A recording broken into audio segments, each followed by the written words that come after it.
site, and I hope you guys enjoy this presentation. It's very unique.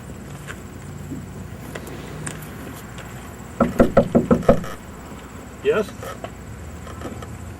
Thomas Collins, Decatur Daily Review. Major Steele. Pleased to make your acquaintance, Major Steele. My nephew served with you in the 41st Illinois Infantry. He often talked of your conspicuous gallantry and bravery on the battlefield.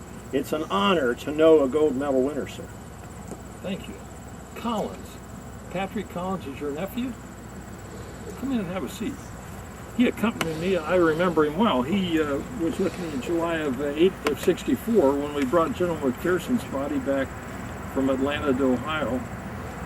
A sad and weary end to our 3 years in battle. Yes, sir.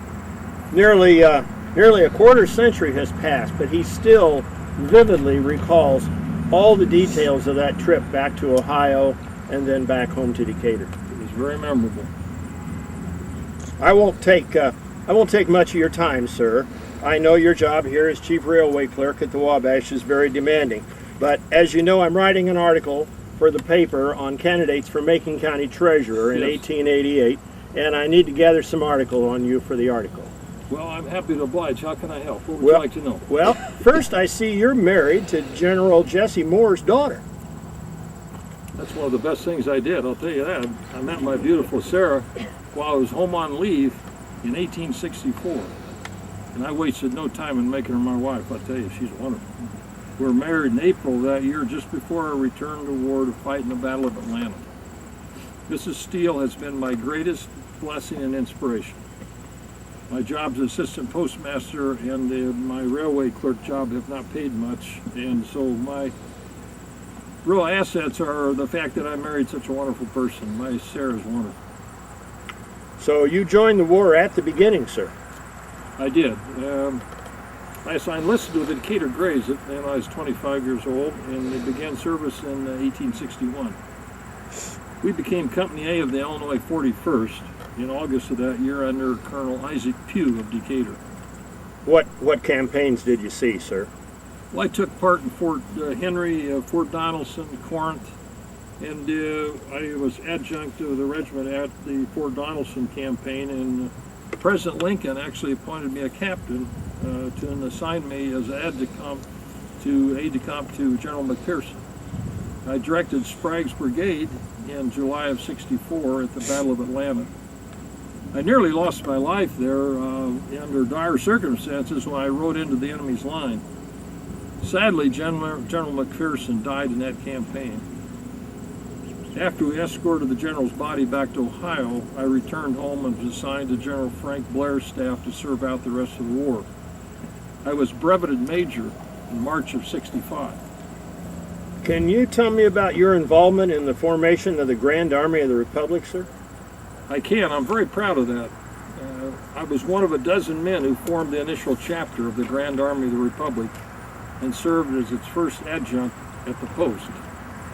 Dr. Benjamin Stevenson of Springfield came, and he wanted to have some literature printed at one of the shops that was owned by two former soldiers. Dr. Stevenson had the idea to start the organization of Union veterans to support war widows and orphans, and it met with such enthusiasm in Decatur that he decided to form the group right here. So we started post number 1 of the GAR April 6th, 1866, with the motto loyalty, fraternity, and charity.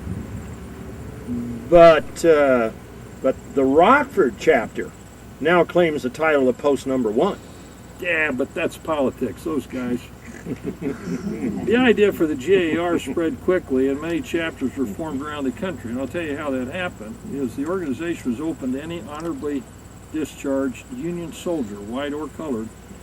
But when the GAR members started to stray from their charitable mission to take care of widows and orphans, and they wanted to get into partisan Reconstruction politics, the organization nearly crumbled. Is that why so many GAR chapters disbanded? It is, and what happened was all the chapters in Illinois were shut down in 1868 except Rockford. And that's how they received the post number 1, because all these other posts got closed. The Decatur chapter reformed in 1882 as Post 141, or the Dunham Post. The post was named for Amos Dunham, an 18-year-old soldier we believed to be Macon County's first casualty of war. We later found that there were 2 others that had preceded him in death, but we didn't know. Dunham was killed at Fort Donelson in February of '62. His father and brother also served the cause.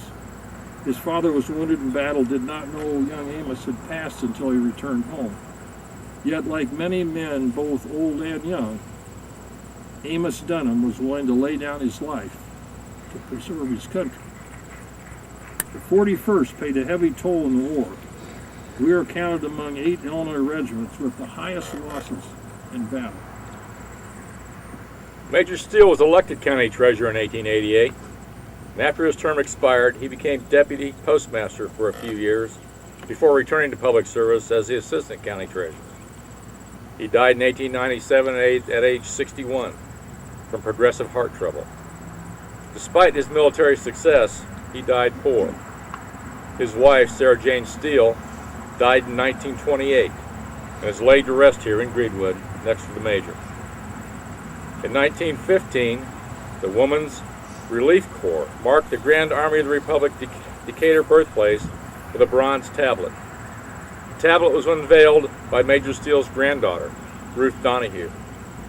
The original building is gone, but the memorial tablet is affixed now to the Linksweiler building at 253 South Park Street in Decatur. At its peak in 1890, the GAR had over 400,000 members. The group was a powerful political force, lobbying for veterans' benefits and exerting a strong influence over national politics.